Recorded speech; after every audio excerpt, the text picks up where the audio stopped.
로마서 7장. 형제자매 여러분, 나는 율법을 아는 사람들에게 말을 합니다. 율법은 사람이 살아있는 동안에만 그 사람을 지배한다는 것을 알지 못합니까? 결혼한 여자는 그 남편이 살아있는 동안에는 법으로 남편에게 매여 있으나 남편이 죽으면 남편의 법에서 풀려납니다. 그러므로 남편이 살아있는 동안에 그 여자가 다른 남자에게로 가면 그 여자는 간음한 여자라는 말을 듣게 됩니다. 그러나 남편이 죽으면 그 법에서 해방되는 것이므로 다른 남자에게로 갈지라도 간음한 여자가 되지 않습니다. 나의 형제자매 여러분, 그러므로 여러분도 그리스도의 몸으로 말미암아 율법에 대해서는 죽임을 당했습니다. 그래서 여러분은 다른 분, 곧 죽은 사람들 가운데서 살아나신 분에게 속하게 되었습니다. 그것은 우리가 하나님을 위하여 열매를 맺게 하기 위함입니다. 이전에 우리가 육신을 따라 살 때에는 율법으로 말미암아 일어나는 죄의 욕정이 우리 몸의 지체 안에서 작용해서 죽음에 이르는 열매를 맺었습니다. 그러나 지금은 우리를 올감했던 것에 대하여 죽어서 율법에서 풀려났습니다. 그래서 우리는 문자에 얽매인 낡은 정신으로 하나님을 섬기지 않고 성령이 주시는 새 정신으로 하나님을 섬깁니다. 그러면 우리가 무엇이라고 말을 하겠습니까? 율법이 죄입니까? 그럴 수는 없습니다. 그러나 율법에 비춰오지 않았다면 나는 죄가 무엇인지 알지 못하였을 것입니다. 율법에 탐내지 말아라 하지 않았다면 나는 탐심이 무엇인지를 알지 못하였을 것입니다. 그러나 죄는 이 계명을 통하여 틈을 타서 내 속에서 온갖 탐욕을 일으켰습니다. 율법이 없으면 죄는 죽은 것입니다. 전에는 율법이 없어서 내가 살아 있었는데 계명이 들어오니까 죄는 살아나고 나는 죽었습니다. 그래서 나를 생명으로 인도해야 할 그 계명이 도리어 나를 죽음으로 인도한다는 것이 드러났습니다. 죄가 그 계명을 통하여 틈을 타서 나를 속이고 또 그 계명으로 나를 죽였습니다. 그러므로 율법은 거룩하며 계명도 거룩하고 의롭고 선한 것입니다. 그러니 그 선한 것이 나에게 죽음을 안겨주었다는 말입니까? 그럴 수 없습니다. 그러나 죄를 죄로 드러나게 하려고 죄가 그 선한 것을 방편으로 하여 나에게 죽음을 일으켰습니다. 그것은 계명을 방편으로 하여 죄를 극도로 죄답게 되게 하려는 것이었습니다. 우리는 율법이 신령한 것인 줄 압니다. 그러나 나는 육정에 매인 존재로서 죄 아래에 팔린 몸입니다. 나는 내가 하는 일을 도무지 알 수가 없습니다. 내가 해야겠다고 생각하는 일은 하지 않고 도리어 해서는 안 되겠다고 생각하는 일을 하고 있으니 말입니다. 내가 그런 일을 하면서도 그것을 해서는 안 되겠다고 생각하는 것은 곧 율법이 선하다는 사실에 동의하는 것입니다. 그렇다면 그와 같은 일을 하는 것은 내가 아니라 내 속에 자리를 잡고 있는 죄입니다. 나는 내 속에 곧 내 육신 속에 선한 것이 깃들여 있지 않다는 것을 압니다. 나는 선을 행하려는 의지는 있으나 그것을 실행하지는 않으니 말입니다. 나는 내가 원하는 선한 일은 하지 않고 도리어 원하지 않는 악한 일을 합니다. 내가 해서는 안 되는 것을 하면 그것을 하는 것은 내가 아니라 내 속에 자리를 잡고 있는 죄입니다. 여기에서 나는 법칙 하나를 발견하였습니다. 곧 나는 선을 행하려고 하는데 그러한 나에게 악이 붙어 있다는 것입니다. 나는 속사람으로는 하나님의 법을 즐거워하나 내 지체에는 다른 법이 있어서 내 마음의 법과 맞서서 싸우며 내 지체에 있는 죄의 법에 나를 포로로 만드는 것을 봅니다. 아, 나는 비참한 사람입니다. 누가 이 죽음의 몸에서 나를 건져주겠습니까? 우리 주 예수 그리스도를 통하여 나를 건져주신 하나님께 감사를 드립니다. 그러니 나 자신은 마음으로는 하나님의 법을 섬기고 육신으로는 죄의 법을 섬기고 있습니다. 로마서 8장. 그러므로 그리스도 예수 안에 있는 사람들은 정죄를 받지 않습니다. 그것은 그리스도 예수 안에서 생명을 누리게 하는 성령의 법이 당신을 죄와 죽음의 법에서 해방하여 주었기 때문입니다. 육신으로 말미암아 율법이 미약해져서 해낼 수 없었던 그 일을 하나님께서 해결하셨습니다. 곧 하나님께서는 자기의 아들을 죄된 육신을 지닌 모습으로 보내셔서 죄를 없애시려고 그 육신에다 죄의 선고를 내리셨습니다. 그것은 육신을 따라 살지 않고 성령을 따라 사는 우리가 율법이 요구하는 바를 이루게 하시려는 것입니다. 육신을 따라 사는 사람은 육신에 속한 것을 생각하나 성령을 따라 사는 사람은 성령에 속한 것을 생각합니다. 육신에 속한 생각은 죽음입니다. 그러나 성령에 속한 생각은 생명과 평화입니다. 육신에 속한 생각은 하나님께 품는 적대감입니다. 그것은 하나님의 법을 따르지 않으며 또 복종할 수도 없습니다. 육신의 매인 사람은 하나님을 기쁘게 해드릴 수 없습니다.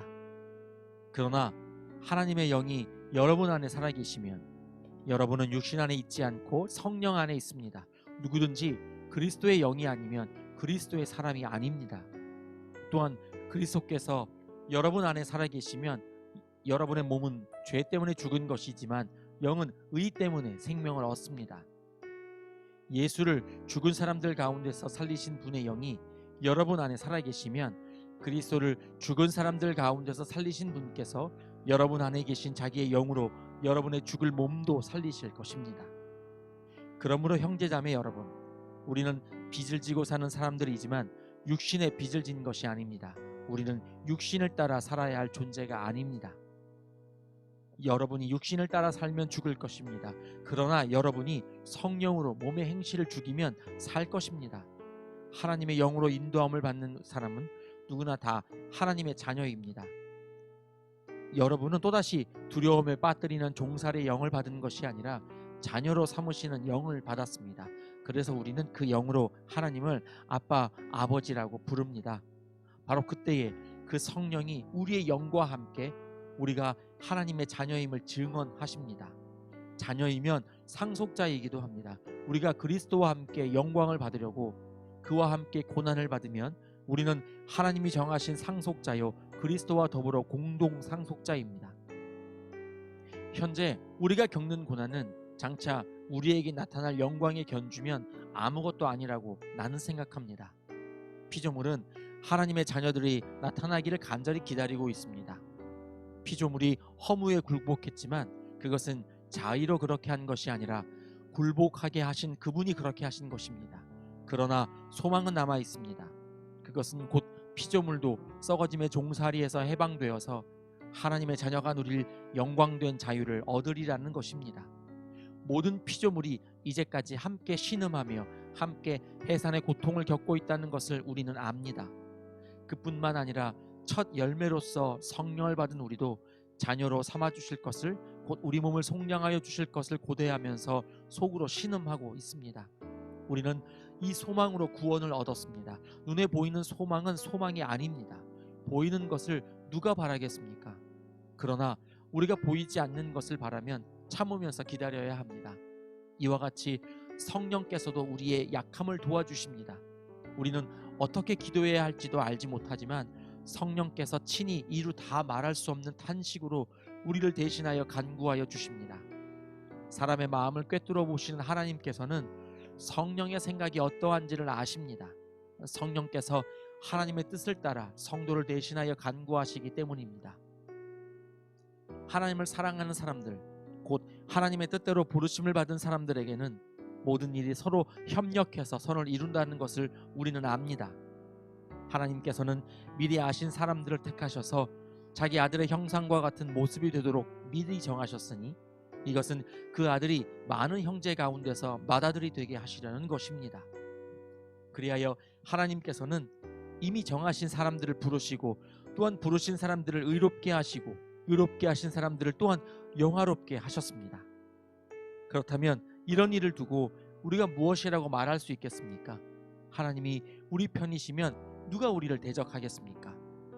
자기 아들을 아끼지 않으시고 우리 모두를 위하여 내주신 분이 어찌 그 아들과 함께 모든 것을 우리에게 선물로 거저주지 않으시겠습니까? 하나님께서 택하신 사람들을 누가 감히 고발하겠습니까? 의롭다 하시는 분이 하나님이신데 누가 감히 그들을 정죄하겠습니까? 그리스도 예수는 죽으셨지만 오히려 살아나셔서 하나님의 오른쪽에 계시며 우리를 위하여 대신 간구하여 주십니다. 누가 우리를 그리스도의 사랑에서 끊을 수 있겠습니까? 환난입니까? 곤고입니까? 박해입니까? 굶주림입니까? 헐벗음입니까? 위협입니까? 또는 칼입니까? 성경에 기록한 바 우리는 종일 주님을 위하여 죽임을 당합니다. 우리는 도살당할 양과 같이 여김을 받았습니다 한 것과 같습니다. 그러나 우리는 이 모든 일에서 우리를 사랑하여 주신 그분을 힘입어서 이기고도 남습니다. 나는 확신합니다. 죽음도 삶도 천사들도 권세자들도 현재일도 장래일도 능력도 높음도 깊음도 그 밖에 어떤 피조물도 우리를 우리 주 예수 그리스도 안에 있는 하나님의 사랑에서 끊을 수 없습니다. 로마서 9장. 나는 그리스도 안에서 참말을 하고 거짓말을 하지 않습니다. 내 양심이 성령을 힘입어서 이것을 증언하여 줍니다. 나에게는 큰 슬픔이 있고 내 마음에는 끊임없는 고통이 있습니다. 나는 육신으로 내 동족인 내 결례를 위하는 일이면 내가 저주를 받아서 그리스도에게서 끊어질지라도 달게 받겠습니다. 내 동족은 이스라엘 백성입니다. 그들에게는 하나님의 자녀로서의 신분이 있고 하나님을 모시는 영광이 있고 하나님과 맺은 언약들이 있고 율법이 있고 예배가 있고 하나님의 약속들이 있습니다. 족장들은 그들의 조상이요 그리스도도 육신으로는 그들에게서 태어나셨습니다. 그는 만물 위에 계시며 영원토록 찬송을 받으실 하나님이십니다. 아멘. 그러나 하나님의 약속의 말씀이 패했다고는 할 수 없습니다. 이스라엘에게서 태어난 사람이라고 해서 다 이스라엘 사람이 아니고 아브라함의 자손이라고 해서 다 그의 자녀가 아닙니다. 다만 이삭에게서 태어난 사람만을 너의 자손이라고 부르겠다 하셨습니다. 이것은 곧 육신의 자녀가 하나님의 자녀가 되는 것이 아니라 약속의 자녀가 참 자손으로 여겨지리라는 것을 뜻합니다. 그 약속의 말씀은 내년에 내가 다시 올 때쯤에는 사라에게 아들이 있을 것이다 한 것입니다. 그뿐만 아니라 리브가도 우리 조상 이삭 한 사람에게서 쌍둥이 아들을 수태하였는데 그들이 태어나기도 전에 무슨 선이나 악을 행하기도 전에 택하심이라는 원리를 따라 세우신 하나님의 계획이 살아있게 하시려고 또 이러한 일이 사람의 행위에 근거하는 것이 아니라 부르시는 분께 달려있음을 나타내시려고 하나님께서 리브가에게 말씀하시기를 형이 동생을 섬길 것이다 하셨습니다. 이것은 성경에 기록한 바 내가 야곱을 사랑하고 에서를 미워하였다 한 것과 같습니다. 그러면 우리가 무엇이라고 말을 해야 하겠습니까? 하나님이 불공평하신 분이라는 것 말입니까? 그럴 수 없습니다. 하나님께서 모세에게 말씀하시기를 내가 긍휼히 여길 사람을 긍휼히 여기고 불쌍히 여길 사람을 불쌍히 여기겠다 하셨습니다. 그러므로 그것은 사람의 의지나 노력에 달려있는 것이 아니라 하나님의 자비에 달려있습니다. 그래서 성경에 바로를 두고 말씀하시기를 내가 이 일을 하려고 너를 세웠다. 곧 너로 말미암아 내 능력을 나타내고 내 이름을 온 땅에 전파하게 하려는 것이다 하셨습니다. 그러므로 하나님께서는 긍휼히 여기시고자 하는 사람을 긍휼히 여기시고 완악하게 하시고자 하는 사람을 완악하게 하십니다. 그러면 그대는 내게 이렇게 말할 것입니다. 그렇다면 어찌하여 하나님께서는 사람을 책망하시는가? 누가 하나님의 뜻을 거역할 수 있다는 말인가? 오 사람아, 그대가 무엇이기에 하나님께 감히 말대답을 합니까? 만들어진 것이 만드신 분에게 어찌하여 나를 이렇게 만들었습니까? 하고 말할 수 있습니까? 토기장이에게 흙 한 덩이를 둘로 나누어서 하나는 귀한 데 쓸 그릇을 만들고 하나는 천한 데 쓸 그릇을 만들 권리가 없겠습니까? 하나님께서 하신 일도 마찬가지입니다. 하나님께서 진노하심을 보이시고 권능을 알리시기를 원하시면서도 멸망받게 되어 있는 진노의 대상들에 대하여 꾸준히 참으시면서 너그럽게 대해주시고 영광을 받도록 예비하신 자비의 대상들에 대하여 자기의 풍성하신 영광을 알리시고자 하셨더라도 어떻다는 말입니까? 하나님께서는 우리를 부르시되 유대 사람 가운데서만이 아니라 이방 사람 가운데서도 부르셨습니다.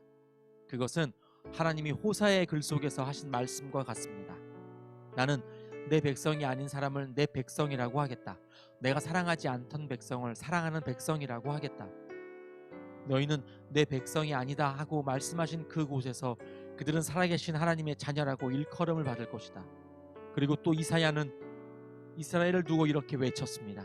이스라엘 자손의 수가 바다의 모래와 같이 많을지라도 남은 사람만이 구원을 얻을 것이다. 주님께서는 그 말씀하신 것을 온전히 그리고 조속히 온 땅에서 이루실 것이다. 그것은 또한 이사야가 미리 말한 바 만군의 주님께서 우리에게 씨를 남겨주지 않으셨더라면 우리는 소돔과 같이 되고 고모라와 같이 되었을 것이다 한 것과 같습니다. 그러면 우리가 무엇이라고 말해야 하겠습니까? 의를 추구하지 않은 이방 사람들이 의를 얻었습니다. 그것은 믿음에서 난 의입니다. 그런데 이스라엘은 의의 율법을 추구하였지만 그 율법에 이르지 못하였습니다. 어찌하여 그렇게 되었습니까?